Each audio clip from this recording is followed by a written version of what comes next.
चल रहा है, जरा आपकी भी एक्टिविटीज इसमें बड़ी तेज होती हैं सर। ये जरा फरमा दें कि ये जो फरा गुजर है, फरा खान है, फरा गोगी है, जो ये आपके करीब ही वहां रहते हैं लाहौर में, तो इसकी क्या कहानी है और ये इसकी करप्शन की क्या कोई दास्तान है, क्या सदाकत है? लोग तो ये भी कह रहे हैं कि उसने जैसे तरदीद की है, उसके हस्बैंड ने भी आकर नेशनल चैनल पर बैठ के ये सारे इल्जाम जो लगे हुए थे मुस्तरद किया उसको। तो आप किस नजर से देख रही हैं, क्या वाकई करप्शन हुई है और करप्शन का सिलसिला जो है ये बनी गैला तक जाता रहा है? ये बिल्कुल रहता है। एक तो फरा जो उनसे ना, इसका असल नाम फरा नहीं है, फरत है। जी और फरा और गोगी और मुख्तलिफ नामों से ये जानी जाती हैं। और ये उसी वक्त सामने आ गए थे, ये कोई नए कलेक्टर नहीं है। सबसे पहले ये आए मियाँ बीवी एहसन जमील गुजर और उसकी बीवी जो फरा गुजर है। ये सामने आए प्राइम मिनिस्टर इमरान खान साहब के निकाह की तकरीब में, जो इनके घर पे हुई थी। और उसके बाद वो प्राइम मिनिस्टर बने। प्राइम मिनिस्टर बनने के बाद पंजाब के अंदर गवर्नमेंट आते सारी, तो हमें पता चला कि इस कोई और आदमी है जो वजीर आला के जो इख्तियारात हैं वो एक्सरसाइज कर रहे हैं। एसपीओ को बुला रहा है, डांट रहा है, आईजी को डांट रहा है, किसी को कहीं कर रहा है, किसी को कहीं कर रहा है। थोड़ी सी तफ्तीश हुई तो पता चला कि एहसन जमील गुजर साहब हैं, ये पावर एक्सरसाइज कर रहे हैं। तो जब अच्छा। ये बात खुल गई तो वो फिर साइड पे हो गए। लेकिन उन्होंने ये सारा काम बैठ के किया, पीछे बैठ के। हम्म। तो करण आगा साहब, साजिद साहब हमारे साथ आए हैं। जी जी, आगा तो साजिद साहब सलाम भी आपको पेश कर रहे हैं सर। और वालेकुम, आप सुन रहे हैं तो आपकी खबर मैंने पढ़ ली है।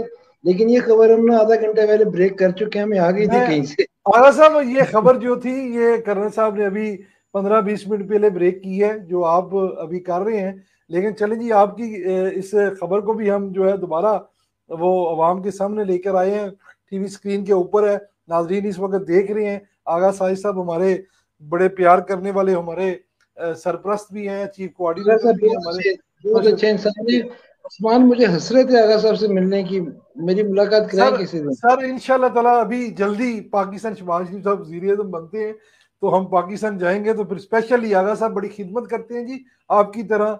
आगा साहब ने खाने शाने भी हमें खिलाए, जैसे एक दिन जियो के साथ, एक दिन SM TV के साथ हमारा पूरा हम अपना टूर करेंगे, आपको भी साथ लेंगे और इंशाल्लाह ताला आगा साहब की तरफ भी जाएंगे जी, जरूर, क्यों नहीं।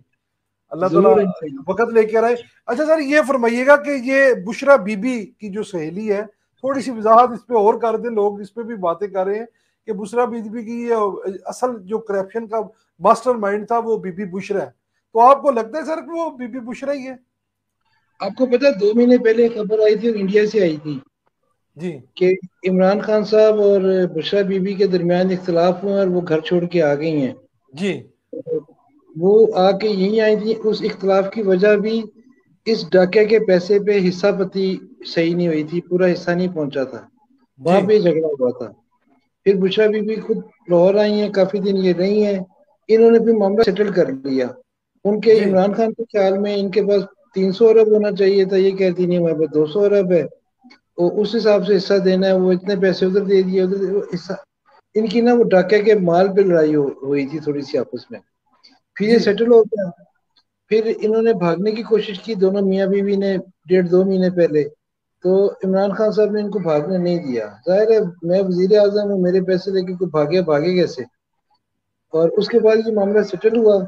और अब जी जब वो सेटल हो गया तो उसके बाद ये पुलिस प्रोटेक्शन में थी, ये पूरी फैमिली। पुलिस के मोबाइल में ये नकाब करके बुरका पहन के एयरपोर्ट गई हैं, वीआईपी लाउंज से ये अंदर गई हैं। और वीआईपी तरीके से ये चीफ मिनिस्टर पंजाब के जहाज में बैठ के दुबई फ्लाई कर गई हैं। जी जब इन्होंने सारे सीधे कर लिए, इनका भागना न्याजी साहब के लिए बहुत जरूरी था।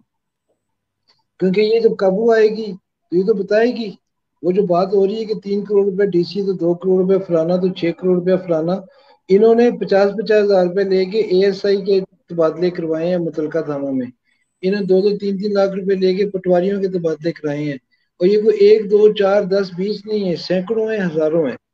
इनके बुजदार साहब के भाई, इसके सारे जी कजन, ये 7 क्लब के बाहर एक छोटी सी बगीची बनी हुई है, ये वहां बैठे होते थे बगीची में।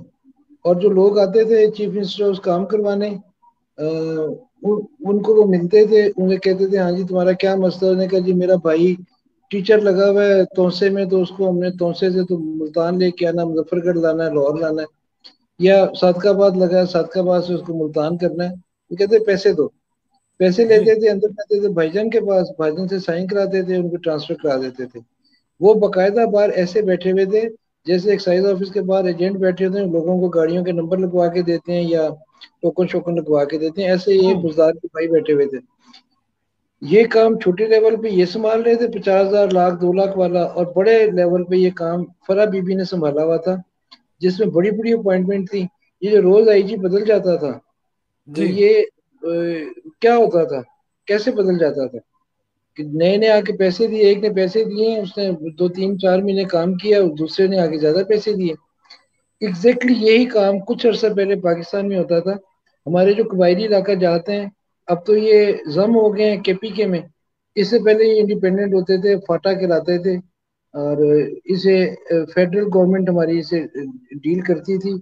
और फाटा के अंदर हर एजेंसी में चलाने के लिए एक पॉलिटिकल एजेंट होता था, पीएम उसे कहते हैं।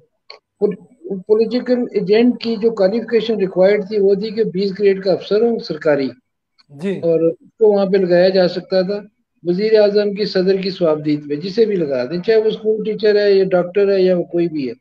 जी और पॉलिटिकल एजेंट की इनकम इतनी होती थी कि कोई बंदा पॉलिटिकल एजेंट लगने के लिए, ये आज से 15 20 साल पहले तक 60 65 करोड़ रुपए वो देने के तैयार थे होते थे। हमारे पख्तून भाई जो जिनका कोई अजीज रिश्तेदार 20 21 ग्रेड में नौकरी करता होता था, और वो उसको लगवा लेते थे, कोई महकमा ज़राअत का है, कोई महकमा सेहत का है, कोई महकमा तालीम का है, कोई कहीं का, कोई कहीं का है। वो 60 65 करोड़ रुपया उन्होंने देने, पीए लग जाना है, और 60 65 करोड़ रुपया उन्होंने 2 4 5 दिन में महीने में पूरा कर लेना है। उसके बाद वो सीट वेकेंट हो जानी है, और वो जिसने इन्हें 65 करोड़ रुपया दे के लगवाया वो 70 करोड़ में अगला बंदा लगवाते। ये वो रिश्वत होती थी पाकिस्तान में, जो वजीर आजम की तरफ से या सदर की तरफ से हमारे एमएनए और सेनेटर्स को दी जाती थी। जी कभी उसको इसी तरह बिल्कुल वही सिस्टम फला गोगी साहब ने किया हुआ था। ये यही काम कर रही थी कि एक इनकम्पिटेंट आदमी, एक आदमी है, उसकी फाइल में लिखा हुआ है कि ये किसी बेहतर सर्विस के लिए, प्रमोशन के लिए रिकमेंडेड नहीं है। वो आदमी एक आदमी था जो इलायचियां चोरी करता पकड़ा गया, आपको उसका किस्सा पता होगा। जी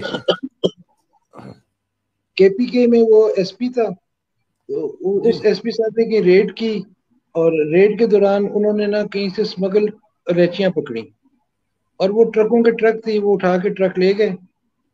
और जिसकी इलायचियां थी उसका कहना ये था कि लीगल इलायचियां, ये पुलिस ने गलत मेरे साथ की है, वो भी शुरू हो गए। और अब हम्म पता ना चले कि कौन सी पुलिस पार्टी आई थी तो इलायचियां किधर गई थी। अब इन्होंने इलायचियां पकड़ ली, पकड़े हुए 5 6 महीने हो गए, करोड़ों रुपए की इलायची थी। इन्होंने एक जी बंदे को कहा कि यार ये बेचनी है, वो इलायची एक बोरी सैंपल लेके मार्केट चला गया, और इस एसपी साहब की बदकिस्मती कि उसी दुकान पे चला गया जिसकी इलायची थी। अच्छा उसने इलायची देखी, बोरी देखी, पहचान लिया, क्वांटिटी पता चली, उसे पता चला ये तो मेरी इलायची है। उसने सौदा कर लिया, और जब उसकी शिपमेंट डिलीवरी हो रही थी तो वो आदमी खुद भी पावरफुल था, और उस वक्त चीफ मिनिस्टर वहां पे परवेज खटक नए नए बने थे, उस जमाने की बात है। तो वहां पे वो चीफ मिनिस्टर भी थे, बाकी भी अल्लाह अथॉरिटीज वहां पे थी। एसपी साहब गिरफ्तार हो गए, इलायची चोरी करने वाले, उनकी टीम भी गिरफ्तार हो गई, फिर वो कुछ अर्सा मुअत्तल रहे, फिर वो पैसे दे के बहाल हो गए। बहाली के बाद उन्हें पुलिस सर्विस से निकाल दिया गया, वो एफआईए में चले गए। जी एफआईए में जाके उन्होंने बाहर बंदे भेजने का काम कारोबार शुरू किया, वहां से उन्होंने बहुत पैसे कमाए।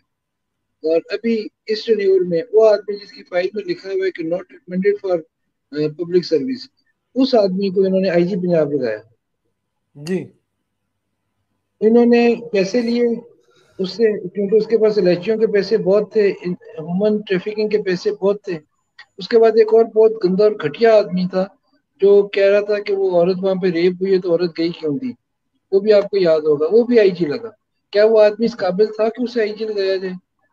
जो पैसे देता था वो क्या है, कौन है, वो कोई नहीं, बस फरा बीबी को खुश करें, फरा बीबी को पैसे दें। ये जो कहानी है ना 3 करोड़ 5 करोड़, ये इसमें जी कोई झूठ नहीं है। और ये इंशाल्लाह आप देखेंगे अभी थोड़ी देर में आ जाएगी ये खबर।